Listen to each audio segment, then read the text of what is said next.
மணி சொல்றாரு, நீங்க டான்ஜெட்கோ வாங்குனுச்சு இல்லையா, டான்ஜெட்டுக்கோ இன்னைக்கு வரையில என்ன சொல்றாங்க, இப்போ வரலும் செந்தில் பாலாஜி என்ன சொல்றாருன்னா 3 மடங்கு அதிகமா விற்கிறாங்க. அதை எந்த மாநில அரசு தான் வாங்கும்? ₹2.60 தான் நாங்கள் வாங்குகிறோம். ஆமா, ₹7.50 ஜெயலலிதா காலத்துல இருந்து எடப்பாடி இந்த இடத்தை காலி பண்ற வரையிலையும் ₹7.50 வாங்கப்பட்டுச்சு. ஒரு சதித்தனமான விஷயத்துக்கு ஒப்பந்தத்துக்கு கையெழுத்து போட்டது என்பது, அதை செய்தது ஜெயலலிதா. பத்திரிகையாளர்கள்ங்கிற பேர்ல இருக்கிற இந்த புரோக்கர்கள் இருக்காங்களா, இவங்க என்ன பண்ணிட்டு இருக்காங்கன்னா, தமிழ்நாட்டின் பெயர் உலக அரங்கில் நாறுகிறது. ஏண்டா உனக்கு மூக்கு இருக்கா இல்லையா? யார் மேலெல்லாம் குற்றம் இருக்கோ எல்லாரையும் தூக்கி உள்ள போடுங்க. முதல் ஆளா அதானியை போடுங்க. இதை தூக்கி அடிச்சு கொண்டாந்து வெளியில வந்தா இந்த குரூப் அதிமுக கூடாரம் மொத்தமா காலியாகும். ஆனா அதானி மேல இருக்கிற பிரச்சனையை கொண்டு போய் அப்படி தூக்கி திமுக மேல போடுவதும், திமுகவை மேல போடுவதற்கு நீங்கள் ஏன் வேலை செய்ய மாட்டேங்கிறீர்களா அதிமுகவை கேட்பதும் என்பது, இவர்கள் எல்லாம் முதல்ல அறிவுஜீவிகள்ங்கிற நினைப்புல இருந்து முதல்ல இவங்க கீழே இறங்கணும். ஏன்னா உங்களுடைய மொத்த பேட்டி, சவுக்கு சங்கருடைய மொத்த பேட்டியை கேட்டா சாதாரண எறும்பு அளவிற்கு அறிவுள்ளவனு கூட தெரிஞ்சு போயிடும்.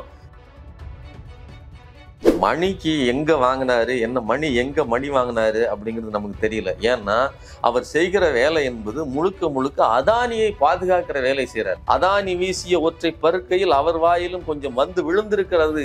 அதனால்தான் இப்படி தேவையில்லாத விஷயத்தை பேசிக்கொண்டு, உண்மையை மறைத்து கொண்டு பேசுவதற்கு தகுதி இல்லாமல் இவர்கள் பேசிக் கொண்டிருக்கிறார்கள். அரண்சை நண்பர்களுக்கு வணக்கம்.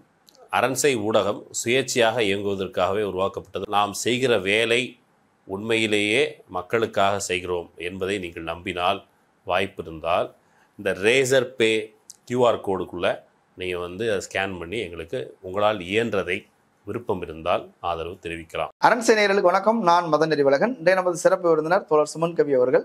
நிறைய விஷயங்கள் விவாதிக்க இருக்கிறோம், அவரை வரவேற்கலாம். வணக்கம் தோழர். வணக்கம் தோழர். அதானி மீது அவர் லஞ்சம் கொடுத்திருக்கிறார் அப்படிங்கிற வகையில் அமெரிக்க நீதிமன்றம் அவருக்கு பிடிவாரண்டு பிறப்பிச்சிருக்குது.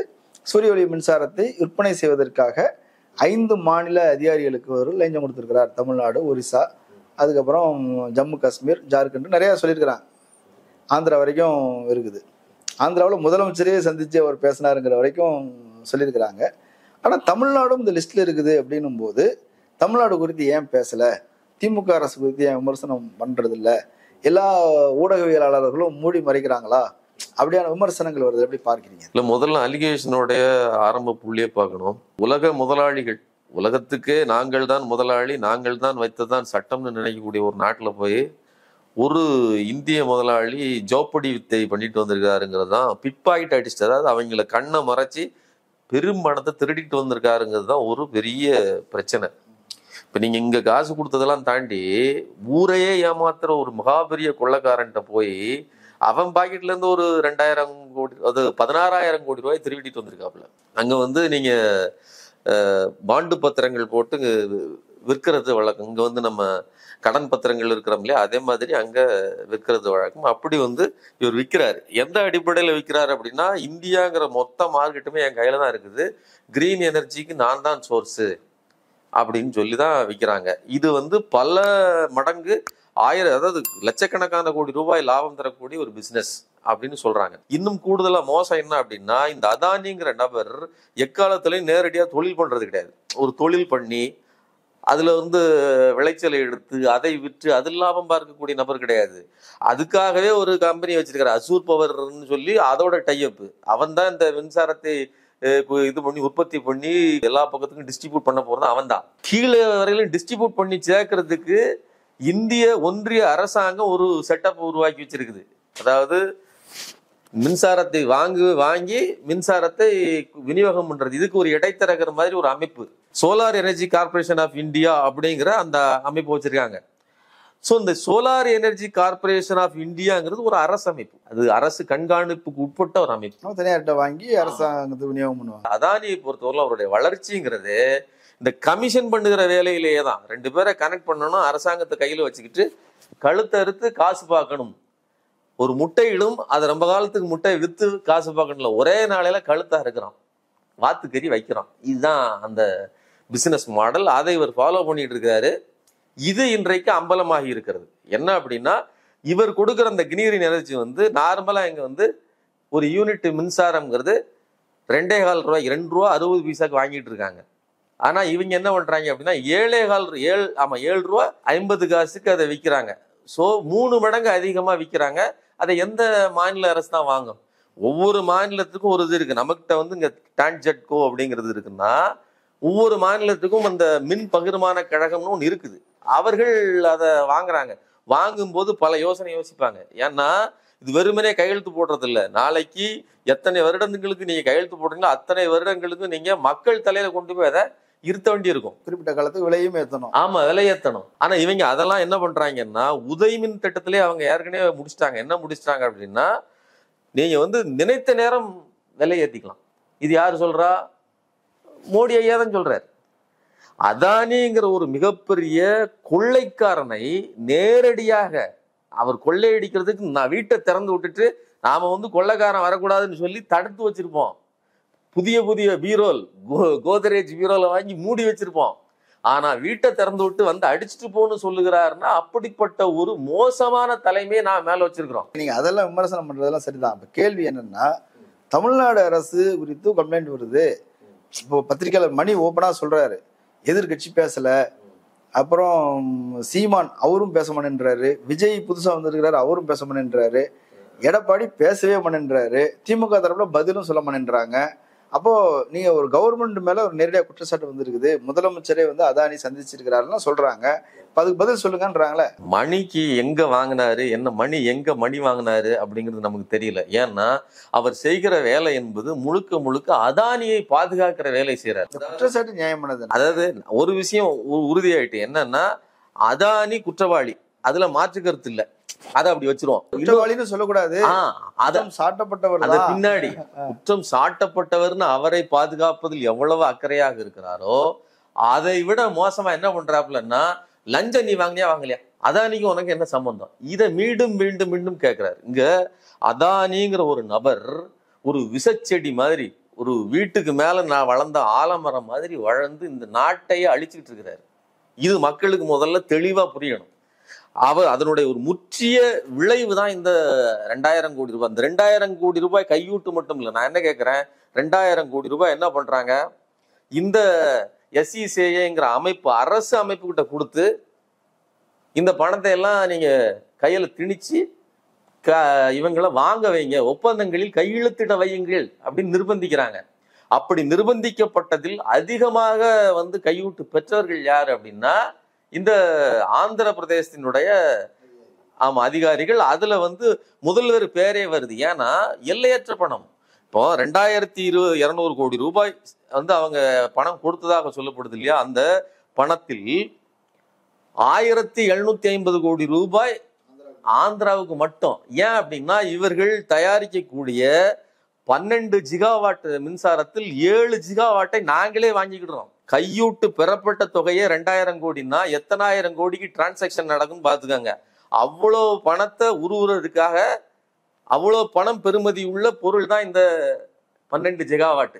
இந்த 12 ஜிகாவாட்ல 7 ஜிகாவாட்டை நாங்களே வாங்கிக்கிட்டோம்னு சொல்லி அந்த அடிப்படையில் அச்சாரம் போட்டுதான் இவங்க கையெழுத்து போட்டிருக்காங்க. அதனாலதான் ஜெகன்மோகன் ரெட்டியினுடைய பெயர் அந்த அந்த குற்றப்பத்திரிகையிலேயே எழுதப்பட்டிருக்குது. அதுவும் வந்துருக்குது இல்ல தமிழ்நாடு. அதான் முக்கியம். என்ன அப்படின்னா, இப்போ இங்க இருக்கக்கூடிய மணியில இருந்து சவுக்கு செங்கர்ல இருந்து எல்லா புரோக்கர் பசங்களும் என்ன பண்றாங்கன்னா, அதானியை சேஃப்கார்ட் பண்ணியாச்சு. அவர் வந்து குற்றம் சாட்டப்பட்டவர், அவர் குற்றவாளி இல்லை. அப்படி கேம ரொம்ப அழகா விளையாடுறாங்க. ஆனா விசாரிக்கவும் மாட்டாங்க. மோடி அவருக்கு நண்பர். மோடி நண்பர். அடுத்து வந்திருக்கிற ட்ரம்ப் அதை விட நெருங்கிய நண்பர். அதனால அவருக்கு ஒரு பிரச்சனையும் கிடையாது. எப்படி அது வரலாம் போறான். ஒரு குற்றவாளிக்கு இவ்வளவு பாதுகாப்பு இருக்கு அப்படிங்கிற அளவிற்கு நமக்கிட்ட வந்து கதை சொல்றான். சொல்லிட்டு இங்க வந்து என்ன சொல்றான், நீ குற்றவாளி தானே, நீ வாங்கி சாப்பிட்டுருக்குல்ல. ஒண்ணு புரிஞ்சுக்கங்க, 2014 மோடி கவர்மெண்ட் வந்த உடனேயே அவர்கள் சொன்னது, நாங்க கிரீன் எனர்ஜி, இந்திய தேசத்தை பச்சை பசுமையாக மாற்றுவோம் அப்படின்னு சொன்னாங்க. அதோட பொருள் என்னன்னா, இந்த சதி திட்டத்தை ஏற்கனவே முழுசா இம்ப்ளிமெண்ட் பண்ணவங்க அவங்க குஜராத்ல இம்ப்ளிமெண்ட் பண்ணியாச்சு. ஆமா, 1 ரூபா பொருளை 7 ரூபா 8 ரூபாய்க்கு வாங்கி 3 ரூபா 5 ரூபாய்க்கு விற்கிற வேலையை, அதாவது மக்கள் பணத்தை எடுத்து இந்த அதானிக்கு 3 ரூபா 5 ரூபாய்ங்கிறது தமிழ்நாட்டுல தான். ஆமா, குஜராத்ல 8 ரூபா 10 ரூபா. ஆமா, 8 ரூபா 10 ரூபா தான். அது என்ன நம்ம மானியமே கிடையாது, மானியம் கிடையாது, ஒண்ணும் கிடையாது. அப்போ மக்கள் தாலி அறுக்கிற வேலையை அங்க ஏற்கனவே குஜராத் மாடலில் இருக்குது. அதை இந்திய முழுவதும் அமல்படுத்துறதுக்கு தான் கிரீன் எனர்ஜினாங்க. பத்திரிகைகள் சுத்தி சுத்தி எழுதினாங்க, இந்தியாவை பசுமை மயமாக்க போகிறார், ஆல்டர்னேட் எனர்ஜிக்கு ஒரு முக்கியத்துவம் கொடுக்கிறார், ஒரு தொலைநோக்கு பார்வை கொண்டவர் இந்த மோடின்னு. அணு உலை பிரச்சனை ரொம்ப தீவிரமா இருந்த ஒரு காலகட்டம். ஆமா. 2011, 12, 13, 14 வரைக்கும் அதுக்கு எதிராக மக்கள் போராடிக்கிட்டு இருந்தாங்க. அதன் காரணமாக ஒரு மாற்று எரிபொருளுக்கு பாருங்க குஜராத்ல செஞ்சிருக்காங்க, மோடி செஞ்சிருக்கிறாரு, அந்த மாதிரி ஏன் செய்யக்கூடாது? மேபி அந்த அந்த அந்த அந்த ஒரு நெருக்கடி வரும்போது அதெல்லாம் வரும்போது என்னன்னா அவங்க ஒரு திட்டம் போடுறாங்க, என்னன்னா இத பல மடங்கு அதிகமான விலைக்கு வித்துடலாம் அப்படிங்கிற ஒரு திட்டத்தை அதானி போடுறாரு. ஆனா ஜெயலலிதா என்ன பண்றாங்க, 2015 கூப்பிட்டு அதானியை கூப்பிட்டு வச்சு உட்கார வச்சு ஒப்பந்தம் போட்டு 7,000 ரூபாய்க்கு நான் வாங்கிக்கிடுதேன்னு கையெழுத்து போட்டு கொடுத்து இந்த அதிமுக அரசு ஜெயலலிதா. அது மட்டும் இல்ல, 2000 ஏக்கர் நிலத்தையும் கொடுத்தாங்க, நிலத்தை கொடுத்தாங்க. இந்த கிரீன் எனர்ஜி நீங்க போட்டுக்குங்க. ஆமா, இன்னைக்கு வரல அது பெரிய சிக்கல்லையும் எதிர்ப்புகளுக்கு மத்தியிலையும் ஓடிட்டு இருக்குது. இதையெல்லாம் பேசாம அதிமுக பத்தி நான் என்ன சொல்றேன், மணி சொல்றாரு, நீங்க டான்ஜெட்கோ வாங்கினுச்சு இல்லையா, டான்ஜெட்டுக்கோ இன்னைக்கு வரையிலும் என்ன சொல்றாங்க, இப்போ வரலும் செந்தில் பாலாஜி என்ன சொல்றாருன்னா, நாங்கள் இதுல அதானி கிட்ட நேரடியாக கொள்முதல் பண்ணல, அதிமுக காலத்துல நேரடியாக கொள்முதல் பண்ணப்பட்டது, நாங்க SECI தான் வாங்குறோம் அப்படிங்கிறாங்க. இன்னும் தெளிவா ₹2.60 தான் நாங்கள் வாங்குகிறோம். ஆமா, ₹7.50 ஜெயலலிதா காலத்துல இருந்து எடப்பாடி இந்த இடத்தை காலி பண்ற வரையிலையும் ₹7.50 வாங்கப்பட்டுச்சு. இது இன்னும் சொல்றதா இருந்தா இவர்களுக்கு இந்த திராவிட மாடல்ங்கிறதே இவங்களுக்கு கசக்குதன் பொருள் என்னன்னா, மார்க்கெட் பிரைஸ் என்னவோ, நியாயமான விலை என்னவோ அதை நான் கொடுக்குறேன். நிலக்கரி கூட அதானிட்ட வாங்குறது நிறுத்தி. ஆமா ஆமா, அரசு இன்னும் கூடுதலா அதே அமெரிக்க நிறுவனங்கள் தான் சொன்னிச்சு, அதானி கொடுக்கிற நிலக்கரி என்பது தரம் குறைந்த நிலக்கரியை 4 கைக்கு மாத்தி விலை குறைவானதே அதிகமான ரேட்டுக்கு வித்துக்கிட்டு இருக்காங்க அப்படிங்கறதையும் அவங்க சொன்னாங்க. சோ இப்படிப்பட்ட ஒரு தரகு வியாபாரி, அந்த வியாபாரிக்கு முழு பாதுகாப்பையும் இந்த ஒன்றிய அரசு கொடுத்துக்கிட்டு இருக்கு. அந்த ஒன்றிய அரசு மேல ஒரு அலிகேஷன் கிடையாது, ஒரு வார்த்தை கிடையாது. இல்ல அதான் சொல்றாருல, ஒரு மோடி ஒரு ஃப்ரெண்ட் செய்ய மாட்டாரு. அதான் ஈஸியா, அதாவது அது என்ன அப்படி கடந்து விட்டுட்டு போங்க. நீங்க பதில் சொல்லுங்க. தொழில், அதாவது அவர்கள் தொழில் செய்வார்கள், அது அப்படித்தான் இருக்கும். நீ பதில் சொல், நீ நியாயமானு சொல்றீங்க, நான் ஒண்ணு சொல்றேன், அதான் சொல்றேன். இன்னைக்கும் அதானியை முழுவதுமாக அழித்து விட்டுலாம் அமெரிக்க ஏகாதிபத்தியம் இருக்க முடியாது. ஏன்னா ஏகாதிபத்தியத்துக்கு இதே மாதிரி புரோக்கர்கள் தேவைப்படுவார்கள். அதனால நாளைக்கு அதானியோடு ஒரு அமெரிக்க நிறுவனம் உறவு கொள்ளாதுன்னோ அவர்களோடு பந்தம் வைத்துக் கொள்ளாதுன்னோ எந்த உத்தரவாதமும் கிடையாது. ஆனா அப்ப பிசினஸ் நடவடிக்கைகளை அதானியை இணைத்துக் கொள்வது என்பது வேறு. ஆனா முழுக்க ஒரு சதித்தனமான விஷயத்துக்கு ஒப்பந்தத்துக்கு கையெழுத்து போட்டது என்பது வேறு. அதை செய்தது ஜெயலலிதா செஞ்சாங்க. இருக்கட்டும், தமிழ்நாடு அரசு மேல ஒரு கம்ப்ளைண்ட் வந்திருக்குது. அமெரிக்க நீதிமன்றத்துல இது குறித்து டான்ஜெட்கோ பத்தி எல்லாம் பேசுறாங்க, தமிழ்நாடு அதிகாரிகள் லஞ்சம் வாங்கியிருக்கிறாங்க வரைக்கும் பேசியிருக்கிறாங்க. அப்ப தமிழ்நாடு அரசு நடவடிக்கை எடுக்கணும் அப்படின்றது ஒரு கேள்வி வருது. சரி, அவங்க செய்யல, அவங்க பதில் சொல்லிட்டு இருக்கிறாங்க.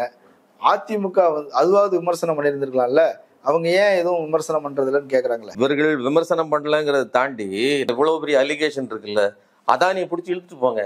அதற்கு பதிலாக நீங்க யார வேணாலும் இழுத்துட்டு போங்க. நான் என்ன சொல்றேன், உன் கையில தானே அதிகாரம் இருக்கு, ஒன்றியத்தில் பாஜக கையில தானே அதிகாரம் இருக்கு.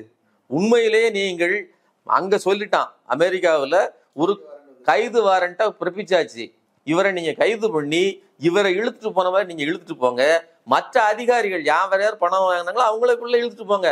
ஆனா இந்த பத்திரிகையாளர்கள்ங்கிற பேர்ல இருக்கிற இந்த புரோக்கர்கள் இருக்காங்களா, இவங்க என்ன பண்ணிட்டு இருக்காங்கன்னா, அவர்கள் அப்படித்தான், நீங்க ஒழுக்கமா அப்படின்னு கேள்வி கேட்கிறாங்க. இன்னொரு கேள்வி என்ன கேட்கிறாங்கன்னா, தமிழ்நாட்டின் பெயர் உலக அரங்கில் நாறுகிறது. ஏண்டா உனக்கு மூக்கு இருக்கா இல்லையா? இந்தியாவின் பெயர் தாண்டா உலக அரங்கில் நாறுது. SECIங்கிற அமைப்பு ஒரு திருட்டுத்தனம் பண்ணுவதற்கு முழுவதுமாக உடன் போயிருக்குது, பணத்தை பகிர்ந்து கொடுத்திருக்குது, ஒரு ஒன்றிய அரசின் அமைப்பு செஞ்சிருக்குது. அதுலயும் பெரும்பகுதியை தின்றது ஆந்திர அரசு. அந்த ஆந்திர அரசு முதலமைச்சர் பேரை சொல்றாங்க. ஏன் அப்படின்னா முதலமைச்சருக்கு அதுல தொடர்பு இருக்குன்னு சொல்றாங்க. சந்திரபாபு நாயுடு அதை பத்தி பேச மாட்டேன்றாரு. பேச மாட்டாரு, கட்டிங் அவருக்கு வந்திருக்குமே. ஆனா தமிழ்நாட்டுல அதிகாரிகள் அந்த மாதிரியான குற்றம் செஞ்சிருக்காங்க. ஒரு பணத்தை கையில திணிச்சு கூட செய்யி அப்படின்னு சொல்லி நிர்பந்தத்தை கொடுத்திருப்பார்கள். நான் என்ன சொல்றேன், யார் மேலெல்லாம் குற்றம் இருக்கோ எல்லாரையும் தூக்கி உள்ள போடுங்க, முதல் ஆளா அதானியை போடுங்க. மணி ஒரு பெரிய அறிவுஜீவி மாதிரி உட்கார்ந்துட்டு பேசிட்டு இருக்காப்புல, ஒரு சிறந்த எதிர்கட்சியாக திமுக தான் செயல்படும், நீங்க அதிமுக என்ன பண்ணிட்டு இருக்கீங்க? 36 மணி நேரம் ஆகிவிட்டது, ஏன் மௌனம் காத்து கொண்டிருக்கிறீர்கள்னு கேட்கிறாரு.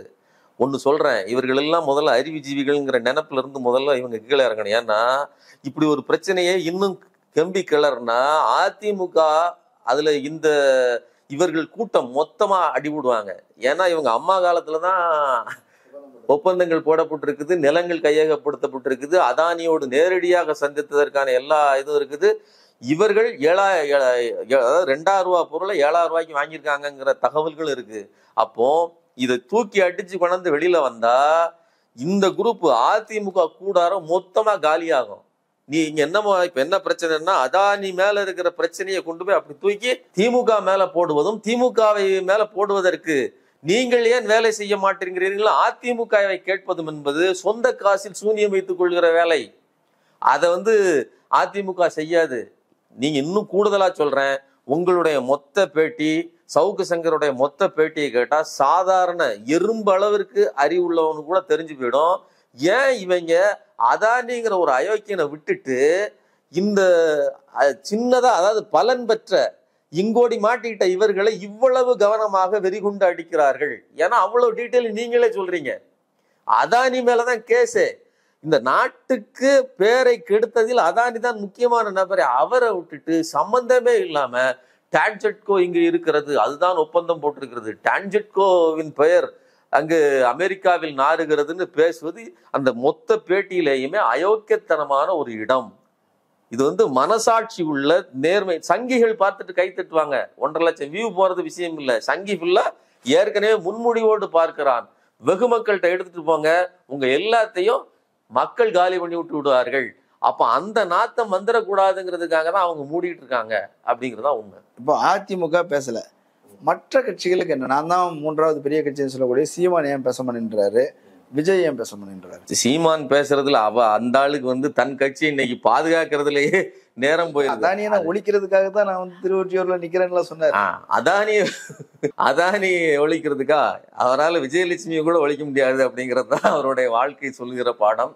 ஸோ அதில் சீமானால் எதையும் சாதிக்க முடியாது. அதை விட்டுருங்க. நான் என்ன சொல்றேன், ஊழலை ஒழிக்க போகிறேன், ஊழல் தான் முதல் எதிரி, என்னுடைய பிரச்சனைன்னு சொன்னார் இல்லையா விஜய்? அந்த கேள்வி தோழர் செல்வா கேட்கிறாரு. எல்லாத்துக்கும் ஊழல்னு சொல்லிட்டு உட்காந்து மாநாட்டுல வசனம் பேசிட்டு இருந்தியப்பா, இன்னைக்கு பேசு. அதானி மேல அலிகேஷன் இருக்குது, அதானியை தூக்கி உள்ள போடுங்கன்னு சொல்லு, ஒரு அறிக்கை விடு. பேசுவாருன்னு சொல்றேன். தில்லாதான் என்ன பேசுவ?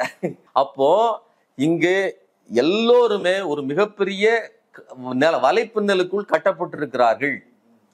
ஒரு பொருளாதார நடவடிக்கையில் அதானியோடு இணைந்து செயல்படுவது என்பது வேறு, ஆனா முழுக்க முழுக்க ஒரு கரப்ஷனுக்கு உடன்போவது என்பது வேறு.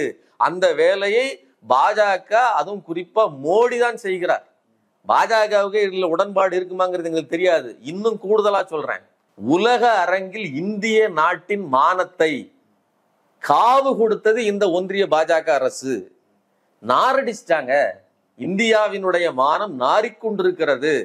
அதானிங்கிற ஒற்றை நபரை பாதுகாப்பதற்காக 10,000 கோடி ரூபாய் எல்ஐசி பணத்தை அள்ளி கொண்டு போய் உள்ள கொடுத்தீங்க. இன்னும் கூடுதலாக எத்தனை லட்சம் கோடியும் கொடுப்பதற்கு தயாராக இருக்கீங்க. இப்ப நடந்துகிட்டு இருக்கிற பிரச்சனைகளையும் நீங்கள் 2000 கோடிங்கிறது லஞ்சம் மட்டும்தான். லஞ்சம்ங்கிறது இந்த பிரைவ்னு சொல்லுவாங்க, இந்த கையில மாத்தி ஏதோ ஒரு கொமஸ்தா இந்த மாதிரியான பியூன் இவர்களுக்கு கொடுப்பது வேற. இது 2000 கோடினா எவ்வளவு பெரிய லஞ்சம். அப்ப அதற்கு பின்னாடி நடந்திருக்கிற இந்த நெட்வொர்க் விஷயம் என்பது ஒரு ஊழல், ஒரு பிரம்மாண்டமான ஊழல். பல லட்சம் கோடி ரூபாய் ஊழலை இந்த அதானியும் கூட்டுக்களவாணியாக இருக்கக்கூடிய இந்த ஒன்றிய பாஜக அரசும் மோடியும் சேர்ந்து செய்திருக்கிறார்கள். இதை முழுசா மறைக்கிறதுக்கு தான் இவர்கள் அதை வாங்கியிருக்காங்க, அதை இதை வாங்கியிருக்காங்க, இவங்க பேச வேண்டியதானே, அவங்க பேச வேண்டியதானே இந்த மணி உருட்டி கொண்டிருக்கிறார். உண்மையை பேச வேண்டும். இவர்கள் உண்மையை சொல்றதா இருந்தா அதானி வீசிய ஒற்றை பருக்கையில் அவர் வாயிலும் கொஞ்சம் விழுந்திருக்கிறது. அதனால்தான் இப்படி தேவையில்லாத விஷயத்தை பேசிக்கொண்டு உண்மையை மறைத்து கொண்டு பேசுவதற்கு தகுதி இல்லாமல் இவர்கள் பேசிக் கொண்டிருக்கிறார்கள் அப்படிங்கிறது என்னோட கருத்து. இவங்க எதுக்கு எடுத்தாலும் நம்மளை தேச துரோகிங்கிற வார்த்தையை சொல்வார்கள். இன்னைக்கு என்ன நடந்துட்டு இருக்கு? இவர்கள் செய்ததுதான் மாபெரும் தேச துரோகம். இப்போதும் அந்த தேச துரோகத்தை தொடர்ந்து செய்து கொண்டிருக்கிறார்கள் ஆட்சி அதிகாரத்தில் இருந்துகிட்டு. உண்மையிலே சொல்றதா இருந்தா பக்தன் தேசபக்தன் சொல்ற இந்த பக்தாஸ் எல்லாருமே தேச துரோகிகள் தான். அதற்கான ஆதாரங்கள் ஒண்ணு இப்போ வந்திருக்கு, தொடர்ந்து வரத்தான் செய்யும். இந்த அதானியும் இந்த மோடியும் சேர்ந்து செய்கிற கொள்ளைகள் வெளியில் வர வர தேசபக்தி என்பது எவ்வளவு பெரிய கொடிய ஆயுதம் அப்படிங்கிறத நாம புரிஞ்சுக்கிடுவோம். நிறைய விமர்சனங்களுக்கு பதில் சொல்லியிருக்கிறீங்க. மக்கள் அதை பரிசீலிக்கட்டும். கலந்து கொண்ட கருத்துக்களை பகிர்ந்தமைக்கு நன்றி. நன்றி. நேரில் மற்றொரு விருந்தினோட மீண்டும் சந்திக்கலாம். நன்றி.